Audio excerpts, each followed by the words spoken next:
আপনার বিভিন্ন বিষয়ের উপরে এটা যদি আজকে রাত্রে আমরা নিশ্চিত হই তাহলে কাল হই, যখনই আমরা নিশ্চিত হব আমরা আবার আপনার গণমাধ্যমের মাধ্যমে সেটাকে জনগণের কাছে পৌঁছলো, আমাদের সরকারের কাছে পৌঁছবো।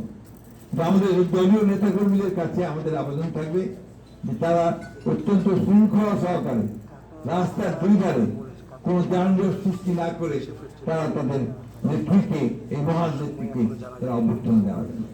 আমরা যেটা সাজেস্ট করেছি যে এক হাতে জাতীয় পতাকা আর এক হাতে দলীয় পতাকা দিয়ে আমরা তাকে অভ্যর্থনা জানাবো, এটা হচ্ছে আমাদের সিদ্ধান্ত। এবং আমাদের নেতৃবর্গ দায়িত্ব নিয়েছেন যে তারা শৃঙ্খলার মধ্য দিয়ে এই অভ্যর্থনা যেন আমরা দিতে পারি সে ব্যবস্থা তারা নিশ্চিত করবে। জনগণের কাছে আমাদের আহ্বান থাকবে যে এই ফ্লাইটটি আসার পরে বা আগে তারা যেন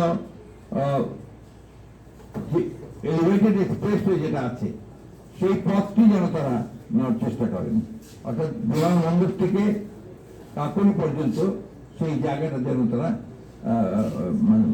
মেইন নিচে যে রাস্তা আছে সেটাকে অ্যাভয়েড করে এলিভেটেড এক্সপ্রেসওয়েটাকে যেন নেওয়ার ব্যবস্থা করে, এটা তাদের কাছে আমাদের অনুরোধ থাকবে।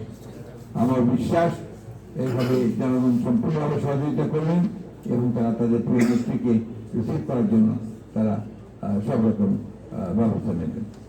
আমি দলীয় নেতা কর্মীদেরকে অনুরোধ করবো ঠিক যেভাবে আমরা আলাপ করেছি সেইভাবে যেন আমরা আমাদের কাজগুলো করতে পারি।